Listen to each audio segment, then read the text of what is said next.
नमस्कार, सुलगता सवाल में आपका स्वागत है। मैं हूं आपके साथ वक्ता।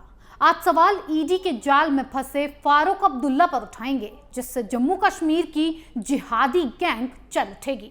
बड़ी खबर आ रही है कि फारूक अब्दुल्ला को ईडी ने समन जारी करके तलब किया है और ये कार्रवाई उन पर करोड़ों के घोटाले के आरोप में की गई है, जिसमें फारूक अब्दुल्ला का परिवार भी फंसने वाला है। और सवाल सुलग रहे हैं, क्या फारूक अब्दुल्ला के खिलाफ ईडी के पास पुख्ता सबूत हैं?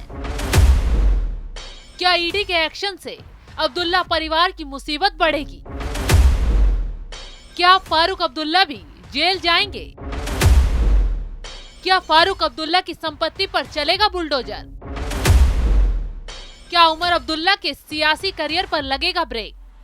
फारूक अब्दुल्ला पर सुलग रहे इन सवालों के जवाब में तगड़ा ट्विस्ट है, जो हम आगे आपको बताएंगे। लेकिन उससे पहले ये जान लीजिए कि अब्दुल्ला पर हुई ये कार्रवाई कैसे उमर अब्दुल्ला और घर के बाकी मेंबर्स के लिए घातक साबित होगी और कहां से इस घोटाले के खेल की शुरुआत हुई। दरअसल फारूक अब्दुल्ला से पूछताछ जम्मू कश्मीर क्रिकेट संघ में करोड़ों के घोटाले को लेकर हो रही है, जिसकी जांच ईडी काफी वक्त से कर रही है। इस मामले में बीसीसीआई ने 2002 से 2011 के बीच राज्य में क्रिकेट सुविधाओं के विकास के लिए 112 करोड़ रुपए दिए थे।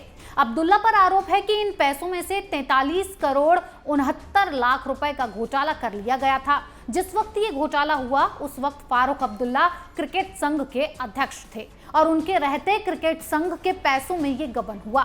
इतना ही नहीं, बतौर अध्यक्ष फारूक अब्दुल्ला ने जम्मू कश्मीर क्रिकेट संघ में कई नियुक्तियां गलत तरीके से की। इसी के जरिए फारूक अब्दुल्ला ने क्रिकेट संघ के फंड का दुरुपयोग किया। ईडी ने यह भी दावा किया कि फारूक अब्दुल्ला ने अपने आर्थिक लाभ के लिए पद का दुरुपयोग किया। इस दौरान 6 नए बैंक खाते खोले गए, जिनके जरिए कैश निकाला गया। करीब 25 करोड़ रुपए की राशि निकालकर निजी खातों में डाली गई।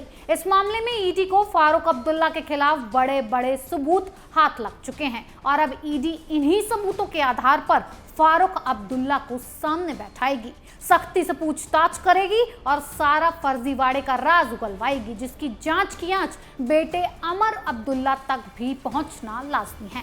क्योंकि अभी बैंक खाते भी देखे जाएंगे कि किसके किसके खाते में फर्जीवाड़े की ये रकम पहुंचाई गई है। वैसे भी इससे पहले ईडी ने जम्मू कश्मीर क्रिकेट घोटाला मामले में एक्शन लेते हुए फारूक अब्दुल्ला की संपत्ति सीज कर दी थी। ईडी की ओर से जेके क्रिकेट एसोसिएशन के फंड घोटाले में फारूक अब्दुल्ला से संबंधित 3 घर, 2 प्लॉट और एक कमर्शियल प्रॉपर्टी अटैच की थी। इनकी कीमत करीब 12 करोड़ रुपए तक की है। अभी हिसाब और बचा है। इस घोटाले के पैसों से बनाए गए फारूक अब्दुल्ला के काले साम्राज्य पर अब जल्द ही प्रशासन का बुलडोजर चलेगा और जो सबूत ईडी के हाथ लगे हैं उससे तो साफ हो रहा है कि फारूक अब्दुल्ला को सलाखों के पीछे जाने से कोई नहीं रोक सकता है।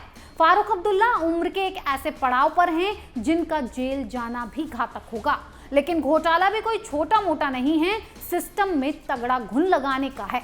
उससे तो अब फारूक अब्दुल्ला बचने वाले नहीं हैं। अगर अब ईडी अब्दुल्ला को गिरफ्तार कर जेल भेजती है तो उनका राजनीतिक करियर भी ध्वस्त हो जाएगा, क्योंकि इस साल के आखिर में ही जम्मू कश्मीर में विधानसभा चुनाव है और चुनाव के वक्त ही पार्टी का मुखिया सलाखों में बैठा होगा। तो जाहिर सी बात है कि नेशनल कॉन्फ्रेंस की चुनावी राजनीति धरी की धरी रह जाएगी और बीजेपी बाजी मार जाएगी, क्योंकि ये लोग पहले से ही बीजेपी को घेरने के लिए अलायंस बनाए बैठे हैं। लेकिन इन्हें नहीं पता था कि इनके भ्रष्टाचार का पिटारा अचानक खुल जाएगा।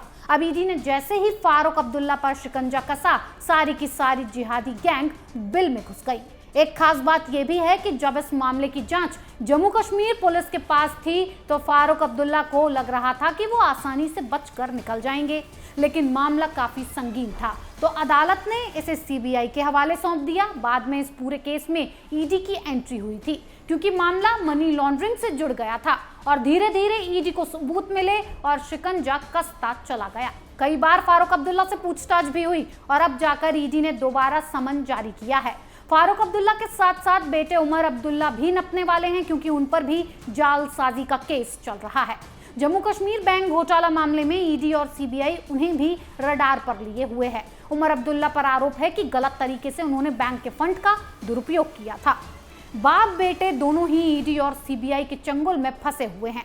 दोनों ही सलाखों के पीछे पहुंच सकते हैं और चुनावों से पहले ही इनका खेल खत्म हो सकता है। इसी शिकंजे को लेकर ये लोग बार बार मोदी सरकार को घेरने का काम कर रहे हैं। कभी कहते हैं कि मोदी सरकार जांच एजेंसियों का गलत इस्तेमाल कर रही है, कभी कहते हैं कि बीजेपी साजिश के तहत उन्हें फंसा रही है, लेकिन जो सबूत सच बयां कर रहे हैं उससे कैसे फारूक अब्दुल्ला और उमर अब्दुल्ला जुटला सकते हैं। ये वो लोग हैं जो अपनी घिनौनी राजनीति के लिए कुछ भी कर सकते हैं।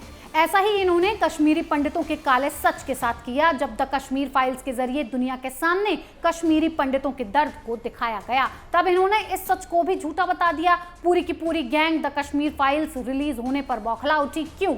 क्योंकि सच कभी भी ये लोग पचा नहीं पाते। जम्मू कश्मीर में इन्हीं के दौर में हिंदुओं को निशाना बनाया गया था, उन्हें बलि चढ़ाया गया था। ये फारूक अब्दुल्ला जैसे नेता बस तमाशा देखते रहे, मरहम लगाने की बजाय हिंदुओं को जख्म देते रहे। और आज जब मोदी सरकार इन्हें हिंदुओं के हक में आगे आकर खड़ी हुई तो ये तिलमिला उठे। अब इन लोगों को समझ लेना चाहिए कि घाटी से जिहादियों का राज खत्म हो चुका है। आर्टिकल 370 हट गया है। आज यहाँ के लोग आज़ादी से जी रहे हैं, खुली सांस ले पा रहे हैं। गुलामी की बेड़ियां इनके पैरों से खुल चुकी हैं। क्योंकि एक वक्त पर फारूक अब्दुल्ला हो या महबूबा मुफ्ती, इन लोगों ने बस घाटी को बर्बाद करने का सोचा। सबने सिस्टम के साथ खिलवाड़ कर अपनी जेब भरी, जिहादियों को बढ़ावा दिया और घाटी को आतंक की थाली में परोस दिया। वो तो वक्त रहते किसी तरह मोदी सरकार घाटी को नर्क से निकाल पाई। जिन युवाओं के हाथ में पत्थर और बंदूक थमाई गई थी, उन्हें सही राह पर लाई, आर्टिकल 370 हटाई, जिसका आज भी ये जिहादी गैंग विरोध करती है। छाती पीटती है कि उनकी आज़ादी छीन ली गई। ये लोग घाटी की नहीं, अपनी आज़ादी छीनने का विरोध कर रहे हैं, क्योंकि अब इनके एक के बाद एक घोटाले पकड़े जा रहे हैं। फारूक अब्दुल्ला हो या उमर अब्दुल्ला, सब बेनकाब हो रहे हैं। वक्त बस इनके सलाखों के पीछे पहुंचने का आ गया है, क्योंकि ईडी ने फारूक अब्दुल्ला को सख्ती से तलब कर पूछताछ के लिए हाजिर होने को कहा है। देखना यह होगा कि ईडी फारूक अब्दुल्ला पर क्या बड़ा खुलासा करती है और कैसे ये लिबरल गैंग बेनकाब होती है। लगता सवाल में आज के लिए इतना ही। कल फिर नए सवालों के साथ पेश होंगे। तब तक के लिए देखते रहिए कैपिटल टीवी। नमस्कार।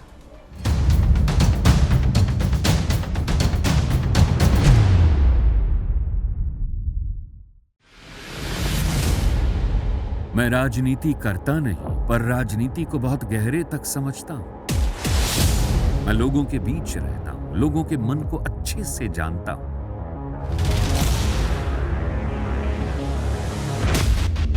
पब्लिक और पॉलिटिक्स की हर नब्ज को खूब पहचानता हूं।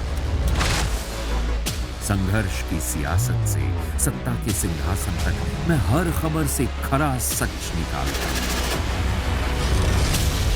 ना कोई दौड़, ना कोई रेस।